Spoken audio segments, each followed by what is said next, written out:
पहले चरण के मतदान के बाद जो फीडबैक मिल रहा है उसे देखकर, भाजपा के नेताओं के भाषणों को देखकर मुझे लग रहा है कि वो समझ रहे हैं कि कहीं ना कहीं बीजेपी आज बैकफुट पर है और तमाम प्रचार संसाधन लगाने के बाद सारी ताकत झोंकने के बाद भी जनता संतुष्ट नहीं है। और मैं मानता हूं कि ये चुनाव एक बदलाव का चुनाव है और न सिर्फ राजस्थान में लेकिन समूचे भारतवर्ष में जहाँ जहाँ इंडिया लाइन चुनाव लड़ रही है वहाँ पर हमारे उम्मीदवारों को बढ़त मिल रही है। और जो नैरेटिव सेट हुआ है पिछले 2-3 दिन में वो बड़ा अचंभे वाला है और मुझे लगता है कि जिम्मेदार पदों पर बैठे लोगों को इस प्रकार की शब्दावली का, इस प्रकार की भाषा का उपयोग नहीं करना चाहिए, क्योंकि जो बातें बोल रहे हैं चुनाव में, हमें तो किसान की, नौजवान की, विकास की, उन्नति की, उद्योग की, निवेश की, एक बेहतर भारत बनाने की बात करनी चाहिए। हम चर्चा अगर करते हैं वही मंदिर मस्जिद और वो मंगलसूत्र और इस तरह की बातें कर कर मुझे लगता है भावनाओं को भड़काने का काम हो रहा है। कहीं ना कहीं उस पर परहेज़ करना चाहिए। और मैं तो कह रहा हूँ 10 साल में जो सरकार ने किया है, अगर इतना अच्छा काम किया है कि आप आत्मविश्वास है आपके अंदर कि आप जीत कर आएंगे, तो उस पर चर्चा करनी चाहिए, उस पर संवाद होना चाहिए। जनता के बीच जाएं तो 5 साल का रोड मैप आप प्रस्तुत करें कि आप आगे क्या करेंगे।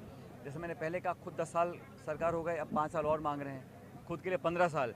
और नौजवान जो फ़ौज में जाना चाहते हैं उनको कहा तुम अग्निवीर बनो और 4 साल में रिटायर हो जाओगे। तो ये न्यायपूर्वक नहीं है। इसलिए चुनाव में जो कांग्रेस का पड़ रहा है हमेशा से पहले भारी था, अब और लगातार जनता का समर्थन मिल रहा है। और हरीश मीणा जी हमारे उम्मीदवार हैं यहाँ से। कल आदरणीय प्रधानमंत्री जी भी आए थे हमारे ज़िले में, बहुत सारी बातें बोलकर गए जो अपने आप में विवादित हो गई हैं। लेकिन जहाँ तक चुनाव की बात है, 26 तारीख को जब मतदान होगा उस चरण में कांग्रेस पार्टी का प्रदर्शन पहले से बहुत ज़्यादा बेहतर होगा। बीजेपी से ज़्यादा सीट हम जीतेंगे और टोंक माधवपुर से हरीश मीणा जी ऐतिहासिक बहुमत लेकर सांसद बनेंगे। कम मतदान हुआ है, उसको लेकर आप किस तरह देख रहे हैं? पहले चरण में कम मतदान हुआ, दूसरे चरण को किस तरह देख रहे हैं आप? देखिए, मैं तो चाहता हूँ मतदान ज़्यादा होना चाहिए। किसी भी लोकतंत्र में अगर मताधिकार का लोग इस्तेमाल नहीं करते हैं तो वो ठीक नहीं है। पर गर्मी भी है और मुझे लगता है लोग अब और जागरूक होंगे। लगातार जो अगले चरण आएंगे उसमें मतदान ज़्यादा होना चाहिए। लेकिन मैंने कहा ना, जैसे मुझे तो एहसास हो रहा है, मैं राज्य के कई ज़िलों में गया हूँ, राजस्थान में, पूरे देश के कई राज्यों में गया हूँ, हर जगह मुझे लोगों के में एक बदलाव की टीस दिख रही है। और जो सुबुगाहट चल रही है, अंडरग्राउंड चल रहा है, वो बदलाव का चल रहा है।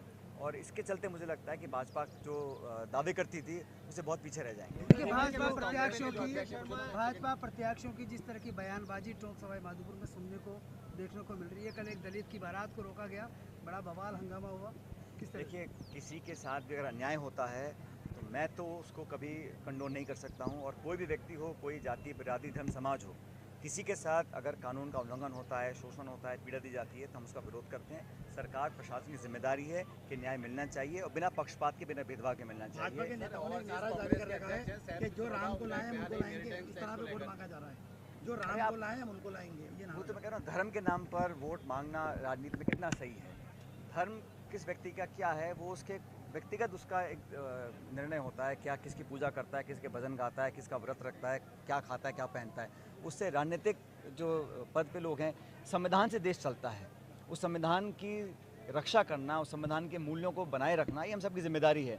और मुझे लग रहा है कि भाजपा के अंदर बौखलाहट का माहौल सेट हो चुका है, क्योंकि आज से 1 महीने पहले जो उनके स्टेटमेंट थे वो अलग थे, अब वो अलग तरह की रणनीति पे आ गए हैं। कि जनता बड़ी समझदार है और मुझे अपने देश के मतदाताओं पर पूरा भरोसा है कि वो सही निर्णय करेंगे और कांग्रेस इंडिया अलायंस को जिताएंगे। फीडबैक मिल रहा है उसे देखकर, भाजपा के नेताओं के भाषणों को देखकर मुझे लग रहा है वो समझ रहे हैं कि कहीं ना कहीं बीजेपी आज बैकफुट पर है और तमाम प्रचार संसाधन लगाने के बाद सारी ताकत झोंकने के बाद भी जनता संतुष्ट नहीं है। और मैं मानता हूं कि ये चुनाव एक बदलाव का चुनाव है और न सिर्फ राजस्थान में लेकिन समूचे भारतवर्ष में जहाँ जहाँ इंडिया लाइन चुनाव लड़ रही है वहाँ पर हमारे उम्मीदवारों को बढ़त मिल रही है। और जो नैरेटिव सेट हुआ है पिछले 2-3 दिन में वो बड़ा अचंभे वाला है। और मुझे लगता है कि जिम्मेदार पदों पर बैठे लोगों को इस प्रकार की शब्दावली का, इस प्रकार की भाषा का उपयोग नहीं करना चाहिए, क्योंकि जो बातें बोल रहे हैं चुनाव में, हमें तो किसान की, नौजवान की, विकास की, उन्नति की, उद्योग की, निवेश की, एक बेहतर भारत बनाने की बात करनी चाहिए। हम चर्चा अगर करते हैं वही मंदिर मस्जिद और वो मंगलसूत्र और इस तरह की बातें कर कर मुझे लगता है भावनाओं को भड़काने का काम हो रहा है। कहीं ना कहीं उस पर परहेज़ करना चाहिए। और मैं तो कह रहा हूँ 10 साल में जो सरकार ने किया है, अगर इतना अच्छा काम किया है कि आप आत्मविश्वास है आपके अंदर कि आप जीत कर आएंगे, तो उस पर चर्चा करनी चाहिए, उस पर संवाद होना चाहिए। जनता के बीच जाएँ तो 5 साल का रोड मैप आप प्रस्तुत करें कि आप आगे क्या करेंगे। जैसे मैंने पहले कहा, खुद 10 साल सरकार हो गए, अब 5 साल और मांग रहे हैं, खुद के लिए 15 साल। और नौजवान जो फ़ौज में जाना चाहते हैं उनको कहा मतलब अग्निवीर बनो और 4 साल में रिटायर हो जाओगे, तो ये न्यायपूर्वक नहीं है। इसलिए चुनाव में जो कांग्रेस का पड़ रहा है हमेशा से पहले भारी था, अब और लगातार जनता का समर्थन मिल रहा है। और हरीश मीणा जी हमारे उम्मीदवार हैं यहाँ से। कल आदरणीय प्रधानमंत्री जी भी आए थे हमारे ज़िले में, बहुत सारी बातें बोलकर गए जो अपने आप में विवादित हो गई हैं। लेकिन जहाँ तक चुनाव की बात है, 26 तारीख को जब मतदान होगा उस चरण में कांग्रेस पार्टी का प्रदर्शन पहले से बहुत ज़्यादा बेहतर होगा। बीजेपी से ज़्यादा सीट हम जीतेंगे और टोंक माधवपुर से हरीश मीणा जी ऐतिहासिक बहुमत देकर सांसद बने। पहले चरण में कम मतदान हुआ है, उसको लेकर आप किस तरह देख रहे हैं? पहले चरण में कम मतदान हुआ, दूसरे चरण को किस तरह देख रहे हैं आप? देखिए, मैं तो चाहता हूँ मतदान ज़्यादा होना चाहिए। किसी भी लोकतंत्र में अगर मताधिकार का लोग इस्तेमाल नहीं करते हैं तो वो ठीक नहीं है। पर गर्मी भी है और मुझे लगता है लोग अब और जागरूक होंगे। लगातार जो अगले चरण आएंगे उसमें मतदान ज़्यादा होना चाहिए।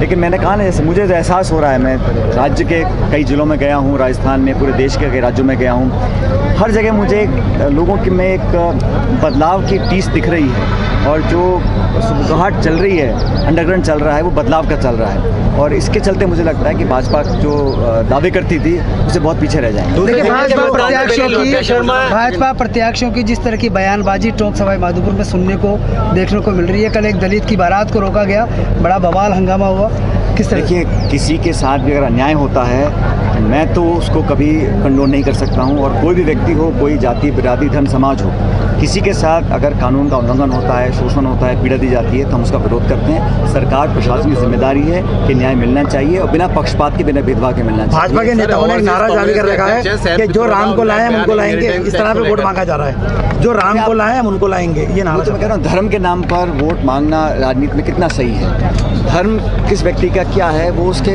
व्यक्तिगत उसका एक निर्णय होता है, क्या किसकी पूजा करता है, किसके भजन गाता है, किसका व्रत रखता है, क्या खाता है, क्या पहनता है। उससे राजनीतिक जो पद पे लोग हैं, संविधान से देश चलता है, उस संविधान की रक्षा करना, उस संविधान के मूल्यों को बनाए रखना, ये हम सब की जिम्मेदारी है। और मुझे लग रहा है कि भाजपा के अंदर बौखलाहट का माहौल सेट हो चुका है, क्योंकि आज से 1 महीने पहले जो उनके स्टेटमेंट थे वो अलग थे, अब वो अलग तरह की रणनीति पे आ गए हैं। क्योंकि जनता बड़ी समझदार है और मुझे अपने देश के मतदाताओं पर पूरा भरोसा है कि वो सही निर्णय करेंगे और कांग्रेस इंडिया अलायंस को जिताएंगे। कांग्रेस के अध्यक्ष